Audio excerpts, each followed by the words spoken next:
জন্ম বাংলার জমিনের হতনাম, ডক্টর আহমদ শরীফের বিচার হলে কুলাঙ্গার হুমায়ুন আজাদের জন্ম বাংলার জমিনের হতনাম, হুমায়ুন আজাদের বিচার হলে কুলাঙ্গার তসলিমা নাসরিনের জন্ম বাংলার জমিনের হতনাম, তসলিমা নাসরিনের বিচার হলে কুলাঙ্গার ফরিদুর রহমানের জন্ম বাংলার জমিনের হতনাম, ফরিদুর রহমানের বিচার হলে কুলাঙ্গার শ্যামল কান্দি শ্যাম বাসিলার জন্ম বাংলার জমিনের হতনাম, শ্যাম বাসিলার বিচার হলে কুলাঙ্গার কবির চৌধুরী কবি শামসুর রহমানের জন্ম বাংলার জমিনের হতনাম, কবি শামসুর রহমানের বিচার হলে কুলাঙ্গার হাসান আলম এডু রাশেদ খান মেনন মুর্কিচুরা সাহাইয়া কবিরের জন্ম বাংলার জমিনের হতনাম, তার বিচার হলে কুলাঙ্গার ইমরান এই সরকার, কুলাঙ্গার লতিফ সিদ্দিকী আর কুলাঙ্গার আসাদপুরের জন্ম বাংলার জমিনের হতনাম।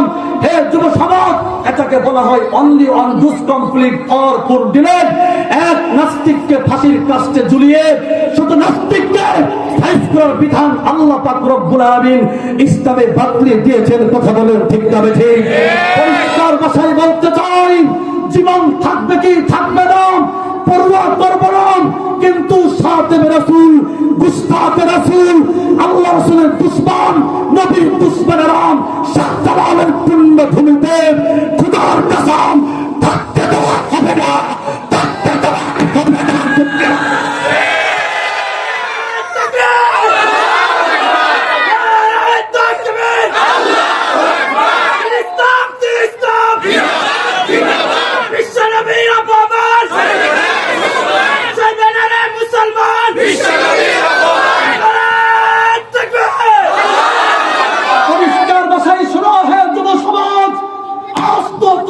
তোমাদের কোন মূল্যবোধ, তোমাদের কোন দাম নাই।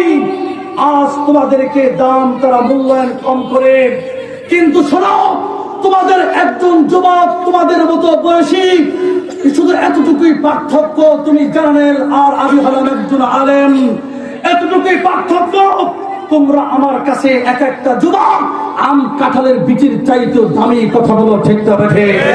এক একটা আম কাঁঠালের বীজের মধ্যে লক্ষ লক্ষ আম কাঁঠাল লুকায়িত থাকে।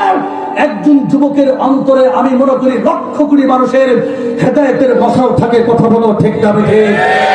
যুবক, তোমরা যেখানে রক্ত দিয়েছো, জীবন দিয়েছো, ঘাম জড়িয়েছো, সেখানে হেদায়েতের সূর্য আর বিজয়ের সূর্য উদিত হয়েছে। কথা বলো ঠিক না বেঠে?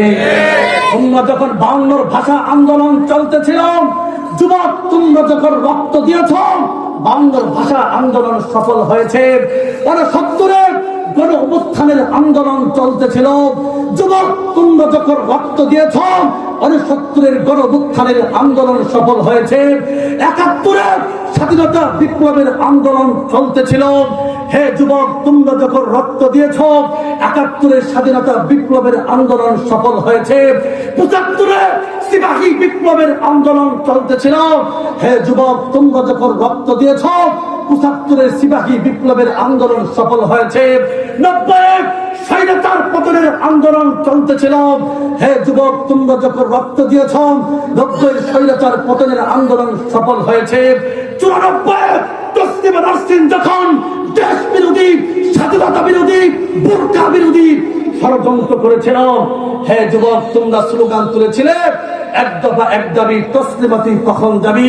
যেই তসলিমা বুরকার বিরুদ্ধাচরণ করেছিল, সেই তসলিমা বুরকা পরে রাতের অন্ধকারে মামুন বাড়ি দিল্লি গিয়ে পড়েছিল। কথা বলো ঠিক কিনা?